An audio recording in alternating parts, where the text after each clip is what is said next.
کے بارے میں نفرت بھری ہوئی ہے، اس لیے اپنے جذبات کا اظہار اپنے نعروں سے بھی کرنا ہے، اپنے چہرے کے تاثرات سے بھی کرنا ہے کہ ہمیں یہ گستاخی کسی طور پر منظور نہیں ہے۔ یہ گستاخ کتے کبھی مسلمانوں کے نبی کے بارے میں حرزہ سرائی کرتے ہیں، کبھی مسلمانوں کی مقدس کتاب قرآن کے بارے میں اپنی زبان کو کھولتے ہیں۔ ہم مسلمان ہیں، ہم صلاح الدین ایوبی کے ماننے والے ہیں، ہم حیدر کرار کے ماننے والے ہیں، ہم فاروق اعظم کے سپاہی ہیں، ہمیں مٹانا ممکن نہیں ہے۔ اس لیے ہمیں تمہیں بتا دینا چاہتے ہیں کہ قرآن کے خلاف جو تم نے اپنی زبان تم نے کھولی ہے اور جو تم نے یہ گستاخانہ عمل کیا ہے، ہم اس کو کسی طور پر قبول نہیں کرتے۔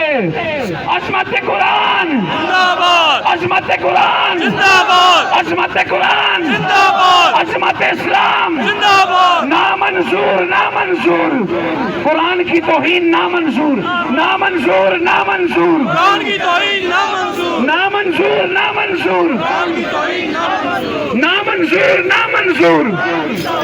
الحمدللہ ہم مسلمان ہیں اور جس نبی کا کلمہ پڑھتے ہیں نہ اس نبی جیسا کوئی نبی ہے کائنات کے اندر، اور جو کتاب ہماری مقدس کتاب ہے کائنات کے اندر اس جیسی معجز کتاب کوئی نہیں ہے۔ ہمیں اس کتاب کے بارے میں کوئی کمپرومائز نہیں چاہیے۔